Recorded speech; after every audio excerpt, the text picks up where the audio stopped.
जो एक आवेदन जो मैंने आज किया है वो मैंने कार्यकर्ता के तौर पर, जो हम पार्टी की सेवा इतने लंबे समय से कर रहे हैं और बड़े जो है उत्साह के साथ और बहुत ईमानदारी के साथ हमने पार्टी के लिए अपना सर्वस्व न्यौछावर किया है, उस आधार पर जो पार्टी ने हमसे आमंत्रित किया था पार्टी ने कि जो भी व्यक्ति जो है आवेदन करना चाहता है, तो मैंने भी अपने सभी जो हमारे लोग हैं उनको पूछ करके आज आवेदन किया है पार्टी दफ्तर में।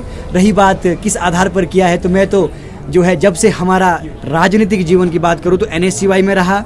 NSCY के बाद जो है हमने कहीं उछाल नहीं मारा, मातृ विंग सेवा दल में अध्यक्ष रहा। उसके बाद वहाँ सीखा कांग्रेस की जो एक एक चीज़ों को। तत्पश्चात इलेक्टेड महासचिव रहा युवा कांग्रेस का। उसके बाद जब मैं जिला परिषद का चुनाव जीत कर आया और हिमाचल प्रदेश में जो हमारा जिला शिमला है, जिला शिमला के इतिहास में लोगों के आशीर्वाद से सबसे अधिक वोटों से जीत कर आया, आज तक का रिकॉर्ड है जिला शिमला का, वो भी लोगों के आशीर्वाद से आया। वो भी एक उसका आधार पर भी मैं आवेदन कर रहा हूँ। दूसरा, उसके बाद पार्टी ने जब मेरे कामों को देखा, जो हमने लड़ाई लड़ी आम लोगों के लिए, तो मुझे प्रवक्ताओं की टीम में मीडिया पैनलिस्ट के तौर पर मौका 3 साल से काम करने का मिला।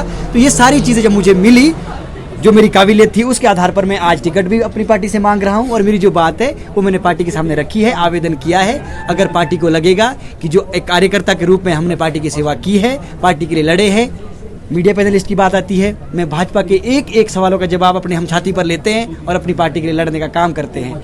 अब आम अपने सदन के अंदर, हाउस के अंदर जिला परिषद लड़ने की बात आती है, चाहे बागवानों का मुद्दा होता है, चाहे हमारे कर्मचारियों का मुद्दा होता है, चाहे मेरे क्षेत्र के अंदर छोटी और बड़ी चीज़ों का कोई भी मुद्दा होता है और दलितों शोषितों का कोई मुद्दा होता है, तो हम वहाँ पर भी पहली पंक्ति में खड़े आते हैं। तब मैं ये नहीं देखता कि मेरे पीछे कितने लोग खड़े हैं, हम लड़ने के लिए हमेशा तत्पर रहते हैं और वो हमारी सारी चीज़ें जनता के सामने है। दूसरा, पार्टी ने जो आमंत्रित किया था कि भाई आप आवेदन करें, तो मैंने केवल और केवल काबिलियत के आधार पर, पार्टी के प्रति जो हमने पुरुषार्थ किया, जो कर्म किए, उसके आधार पर वोट मांग रहे, अपना जो है आप टिकट मांग रहे हैं। ना तो कोई हमारा पॉलिटिकल परिवार है, ना हमारा कोई फाइनेंशियल सा बड़ा बैकग्राउंड है, ना कोई हमारी बाहुबली वाली छवि है।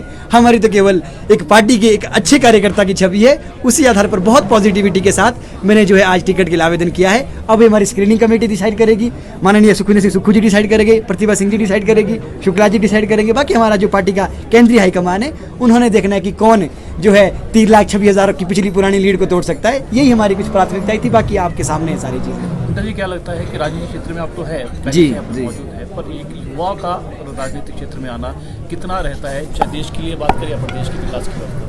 सर देखिए, जब तक हमारे पास जो पनीरी होती है ना, पनीरी वो तैयार नहीं होगी तो पुराने पौधे तो एक दिन हो जाएगा, खत्म हो जाएगा। तो पनीरी को तैयार करना बहुत ज़रूरी है, युवाओं के राजनीति में आना बहुत ज़रूरी है। वीरभद्र सिंह जी ने 25 साल की उम्र में चुनाव लड़ा था लोकसभा का, तो जब पार्टी ने उनको उस वक्त मौका दिया, तभी तो बाद में राजा साहब वीरभद्र सिंह बने, तभी तो उन्होंने इतने 6 बारी शपथ ली मुख्यमंत्री की। तो उसके बाद आप रोहित ठाकुर जी को देख लीजिए, उन्होंने भी 28-27 साल की उम्र में विधायक बने। ऐसे बहुत सारे उदाहरण हैं। विक्रमादित्य सिंह जी को ले लीजिए आप, और भी हमारे युवा विधायक है, चाहे हमारे चैतन्य जी की बात ले लीजिए।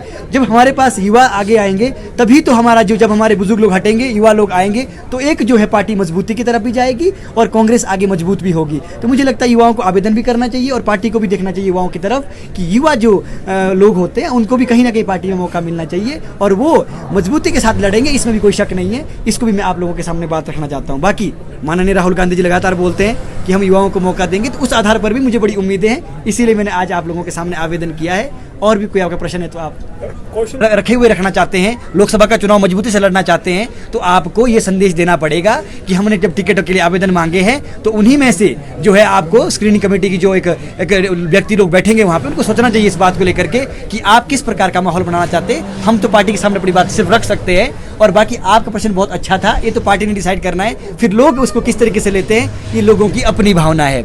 मैं केवल इतना कहना चाहता हूँ कि नए लोगों को, फ्रेश लोगों को, जो पार्टी के लिए लड़ने वाले लोग हैं, जो छाती पार्टी के लिए छाती पर लाठियाँ भी खाते हैं, सीने पर अपने सारे तीर लेते हैं, उन लोगों का भी सोचना चाहिए और बुजुर्गों को भी साथ लेकर चलना चाहिए।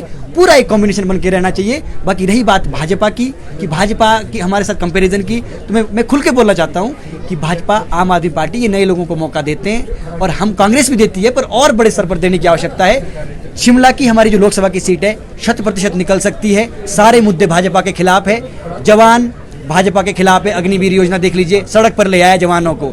किसान आज हमारे, आप बॉर्डर पर देख लीजिए, सड़क पर ले आया किसानों को, कीले ठोक रखी है उनके लिए सड़क पे। आप हमारे कर्मचारियों को देख लीजिए, ओपीएस खत्म करने का अटल बिहारी वाजपेयी जी ने किया, वहां भी खत्म है। व्यापारी के लिए आपने जीएसटी ला रखा है ना। एक एक वर्ग को आहत करने का काम भाजपा ने किया है। हिमाचल प्रदेश की अगर बात करो, सेब के मुद्दे पर मोदी जी ने ठगने का काम किया है। और भी आप देखेंगे हमारे को स्पेशल स्टेटस का दर्जा था, प्रदेश को खत्म करने का काम किया, उस पर भी कोई हमको आज बड़ी राशि नहीं मिल रही है। हर प्रकार से अगर इनका जवाब देने वाला व्यक्ति को टिकट मिले तो भाजपा को यहाँ पर से बड़े आसानी से खदेड़ा जा सकता है। बाकी तो हाईकमान को सोचना है, पार्टी को सोचना है कि वो किस प्रकार से करेगी। जो भी करेगी हमको सर्वमान्य है। हम आज भी लड़ रहे हैं, पीछे भी लड़ रहे थे और आगे आने वाले टाइम में भी भाजपा के सवालों का जवाब देंगे, छाती पर लेंगे। हम तो खड़े ही मिलेंगे हमेशा आपको। कौशल जी, आपने